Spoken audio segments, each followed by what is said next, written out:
Esperaba ser yo tu hombre ideal. Espera ser yo la mitad de tu corazón.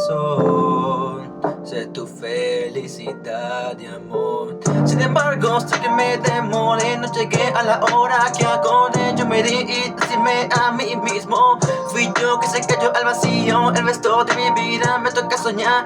Y que se me entre ningún sueño suena real. Todo pudo haber sido diferente si hubiera hablado contigo de frente. No me duele que estés con alguien y no soy yo. No me duele que él te bese y ahora sé a vos. Me duele y afecta más que no me haya podido confesar mis sentimientos hacia ti y que nunca lo sabrás.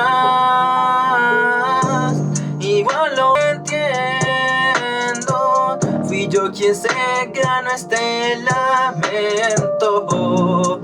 No te dije lo que sentía y eso me hiere. Te he perdido para siempre, igual lo comprendo. No liberé, no se ve mi sentimiento.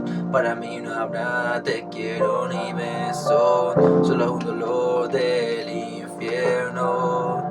Es la maldición del ojo que todo lo ve. Es castigo para aquel que no se confiesa. Me voy mirando en la mente en momentos de pre. Es una condena con cadena. No hubo valor en mí. Eso me llevó a perderte a ti. Solo me acobardé, solo postergué hasta que por fin llegó lo que se pudo evitar. La lotería yo pude ganar, pero decidí no accionar y tarde me di cuenta al final.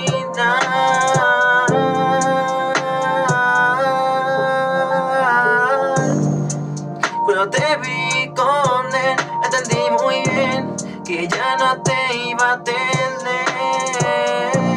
que estaría muy lejos de tu alcance.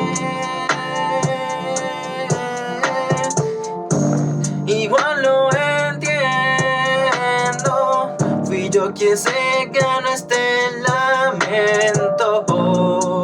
No te dije lo que sentía y eso me hiere. Te he perdido para siempre, igual lo comprendo.